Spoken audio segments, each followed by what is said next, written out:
જય સચ્ચિદાનંદ. જય સચ્ચિદાનંદ. જય બધા સચ્ચિદાનંદ. પરફોર્મન્સ માટે રેડી? જો આપણે મોટા મોટા મેમ્બર છે બધા અહીંયા. આપણે અલગ અલગ આર્ટ હોય એનું આપણે પરફોર્મન્સ કરીએ. આની આર્ટ આટલી બધી સરસ છે. એને પોરબંદરના દરિયામાં 5 કિલોમીટર સુધી સ્વિમિંગ કર્યું દરિયામાં. તાળી પાડો. આટલી નાની ઉંમરે એને આટલી હિંમત બતાવીને કર્યું. તારે કંઈ કેવું છે કેવી રીતે કર્યું તે? તને ડર લાગ્યો તો? ના. તો તારા એના દરિયાના મોજા આવતા તો શું થયું તને હતું? શું આપ્યું? ફર્સ્ટ પ્રાઇઝ વાળા મેડલ. ફર્સ્ટ પ્રાઇઝ મળ્યું હતું. એને પૂછો દરિયાના મોજા આવતા તો શું થતું હતું તને? દરિયાના મોજા આવે તો તને ડર લાગતો હતો? એ તો હા ના નથી લાગતો. તો શું કરતો હતો તું શું ત્યારે? થતું હતું તને? હા સોરી ભાઈ સોરી. તને શું થતું હતું આ મોજા આવે તો તારી પર? કશું નતું થતું. કશું નતું થતું? કેવું લાગતું? નહીં, ડર ના લાગ્યો તને? ના. શું નામ એનું? તારું નામ પૂછે છે.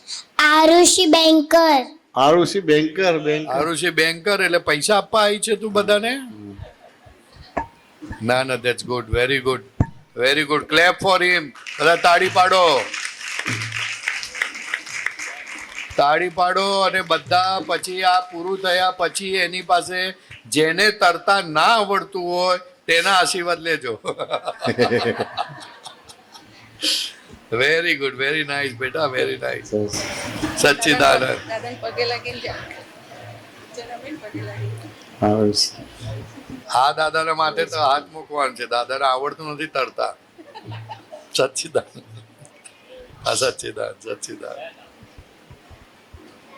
કાકરિયામાં તરીને પાછા આવે દાદા. હવે આપણે પહેલું પરફોર્મન્સ લઈએ છે. પલ મારવણિયા એક સ્પીચ આપશે. એની સ્પીચનો સબ્જેક્ટ છે નાની ઉંમરથી ભક્તિ શા માટે કરવી જોઈએ. એનો બહુ સરસ મેસેજ લઈને આવે છે પલ મારવણિયા, મોરબી. બધાને જય સચ્ચિદાનંદ. મારું નામ મારવણિયા પલ હિતેશભાઈ છે. હું મોરબીથી આવું છું. આજે હું તમને નાની ઉંમરથી ભક્તિ શા માટે કરવી જોઈએ તેના વિશે જણાવીશ.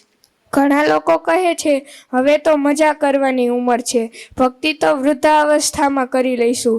પરંતુ વૈજ્ઞાનિક રીતે અને વિતરાગ વિજ્ઞાનની દ્રષ્ટિએ જોઈએ તો ભક્તિ એ વૃદ્ધાવસ્થાનો આધાર નથી, પરંતુ યુવાનીનું દિશાસૂચક છે.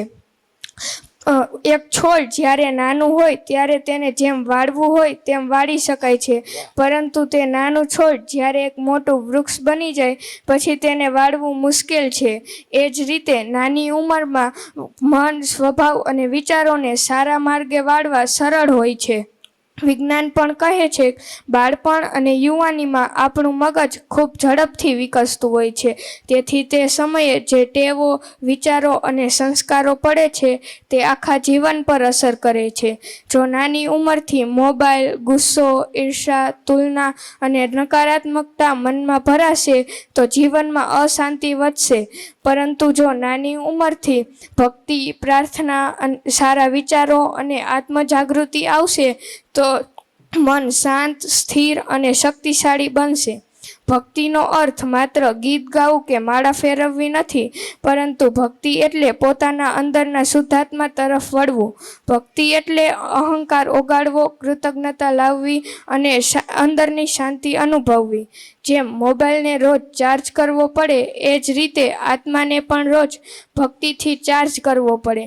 નાની ઉંમરથી ભક્તિ કરનારા વ્યક્તિઓમાં નિર્ણય શક્તિ સારી બને છે, ગુસ્સો ઓછો થાય છે, એકાગ્રતા વધે છે અને જીવનમાં સાચું ખોટું સમજવાની શક્તિ આવે છે.